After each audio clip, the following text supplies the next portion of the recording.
आज का यह वीडियो परीक्षा के दृष्टिकोण से काफ़ी महत्वपूर्ण वीडियो है। सूर्यकांत त्रिपाठी निराला जी द्वारा रचित आपके सिलेबस में सेकेंड टर्म के जो सिलेबस में है उत्साह और अट नहीं रही है। तो सूर्यकांत त्रिपाठी निराला जी का जीवन परिचय और उत्साह एक वीडियो में पढ़ाया गया है पार्ट 1 में, और उन्हीं द्वारा रचित अट नहीं रही है पार्ट 2 में दूसरे वीडियो में पढ़ाया गया है। तो अगर आप वह दोनों वीडियो नहीं देखे होंगे तो दोनों वीडियो देख के और उसका व्याख्या आप सही से समझ लेंगे, क्योंकि आप जानते हैं कि बोर्ड के पेपर में जो भी आपका प्रश्न उत्तर किताब में दिया गया होता है उसमें से एक भी प्रश्न नहीं पूछता है। क्योंकि आप चाहें कि रट के हम जाके पेपर दे दें तो बोर्ड के पेपर में ऐसा संभव नहीं है। जो लोग अच्छे से व्याख्या समझे होंगे, क्योंकि वहाँ तो फिर अपने तरफ से बना के प्रश्न पूछा जाता है। तो इसी को देखते हुए हम आपके लिए कुछ परीक्षा से संबंधित महत्वपूर्ण प्रश्न यहाँ पे लेके आए हैं जो आपके परीक्षा में काफ़ी सहयोग करेगा। लेकिन इस प्रश्न को पढ़ने से पहले आपको व्याख्या इसका समझना जरूरी है। अगर आप व्याख्या नहीं समझे होंगे तो पहले व्याख्या समझ लेंगे, फिर आप काफ़ी आसानी से इस प्रश्न का उत्तर दे सकते हैं। देखिए कुछ प्रश्न यहाँ आपके सामने है जो देखिए सीबीएसई बोर्ड में 2015 में यह प्रश्न पूछा गया है कि उत्साह कविता किस प्रकार की रचना है। उत्साह कविता किस प्रकार की रचना है। तो इसका उत्तर क्या हो सकता है कि उत्साह कविता एक आह्वान गीत है। आह्वान का मतलब होता है किसी को आदर के साथ, सम्मान के साथ बुलाना, आदर के साथ, आदर से बुलाना। तो आह्वान का मतलब क्या होता है? आदर से बुलाना।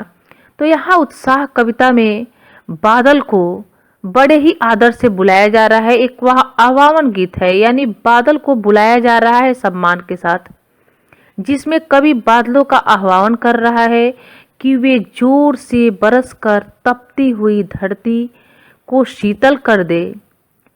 कवि ने बादलों को नव चेतना और क्रांति का प्रतीक माना है। वे बरसकर लोगों में नव जीवन का संचार कर दे। ऐसा माना जाता है कि जब गर्मी से काफ़ी व्याकुल होता है, धरती तपती है, लोग व्याकुल होते हैं, अगर उस समय में बारिश आ जाती है तो लोगों में एक उमंग सा आ जाता है, लोगों को शीतलता मिलती है और कार्य करने का मन होता है। तो वही लेखक कह रहे हैं कि उत्साह कविता किस प्रकार की रचना है। तो उत्साह कविता में बादल को बुलाया गया है, आह्वान करके बुलाया गया है। आप इस प्रकार से लिख सकते हैं कि वह जोर से बरसकर तपती हुई धरती को शीतल कर दे। कवि ने बादलों को नव चेतना और क्रांति का प्रतीक माना है कि वे बरसकर लोगों में नवजीवन का संचार कर दें। इस तरह से इस प्रश्न का उत्तर आप दे सकते हैं। देखिए इसी तरह से दूसरा प्रश्न यह आपके 2011 में पूछा गया है सीबीएसई में कि अट नहीं रही है कविता में निहित संदेश को स्पष्ट कीजिए। सूर्यकांत त्रिपाठी निराला जी द्वारा रचित जो उनकी कविता है अट नहीं रही है आपके क्लास 10th में। तो पूछ रहे हैं कि अट नहीं रही कविता में निहित संदेश को स्पष्ट कीजिए, यानी इसमें इस कविता के माध्यम से क्या संदेश दिया गया है, इसमें क्या संदेश है। निहित मतलब होता है समाना, यानी इस कविता में किस प्रकार का संदेश समाया हुआ है। तो लेखक क्या कह रहे हैं कि अट नहीं रही है कविता में फागुन की सर्वव्यापकता को प्रकट करती है। अट नहीं रही है कविता में क्या समाया हुआ है, तो फागुन की सर्वव्यापकता, यानी चारों तरफ फैला हुआ सुंदरता। यानी कि जब फागुन का महीना आता है तो चारों तरफ हरियाली ही हरियाली दिखाई देती है, चारों तरफ सुंदरता ही दिखाई देती है, चारों तरफ फैला हुआ। तो लेखक क्या कह रहे हैं कि अट नहीं रही है कविता फागुन की सर्वव्यापकता को प्रकट करती है। इसके माध्यम से कवि यह प्रकट करना चाहता है कि जब व्यक्ति का मन प्रसन्न होता है तो उसे सर्वत्र, यानी सभी जगह सौंदर्य और उत्साह ही नजर आता है। यानी जब हम अंदर से खुश होंगे तो हमें सब कुछ अच्छा दिखाई देगा। और अगर हम अंदर से निराश रहेंगे, अंदर कोई कष्ट होगा, तो अच्छी चीज़ें भी हमें अच्छी नहीं लगती हैं। तो इसलिए लेखक कह रहे हैं कि जब फागुन का महीना आता है तो चारों तरफ सबको हरियाली ही हरियाली दिखाई देती है, सुंदरता ही सुंदरता दिखाई देती है। अर्थात जब हमारा मन प्रसन्न रहेगा तो हमें चारों तरफ सौंदर्य ही नजर आएगा। तीसरा प्रश्न देखिए, यह आपके 2012 में पूछा गया है सीबीएसई में। उत्साह कविता में कौन विकल और उन्मत्त थे और क्यों? यह व्याख्या में काफ़ी अच्छे से समझाया गया है। अगर आप वीडियो नहीं देखे होंगे तो पार्ट 1 और पार्ट 2 में उत्साह और अट नहीं रही है दोनों कविता की व्याख्या बड़ी सरलता से बताई गई है। तो विकल मतलब होता है बेचैन। विकल का अर्थ क्या होता है? बेचैन। और उन्मन का भी लगभग वही अर्थ होता है, परेशान। क्या अर्थ होता है? परेशान। तो लेखक पूछ रहे हैं कि उत्साह कविता में कौन विकल और उन्मत्त थे और क्यों?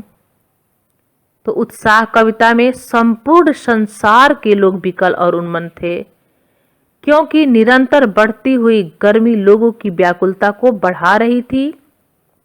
धरती भी जलती हुई सी प्रतीत हो रही थी। भाई विकल और बेचैन कौन थे? तो संपूर्ण संसार के लोग थे। और क्यों थे?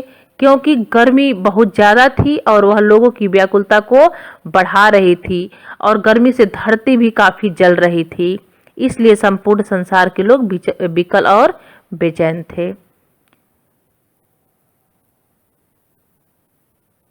चौथा प्रश्न देखिए, अट नहीं रही है कविता में किस ऋतु की सुंदरता का वर्णन है? तो अट नहीं रही है कविता में बसंत ऋतु की सुंदरता का वर्णन है।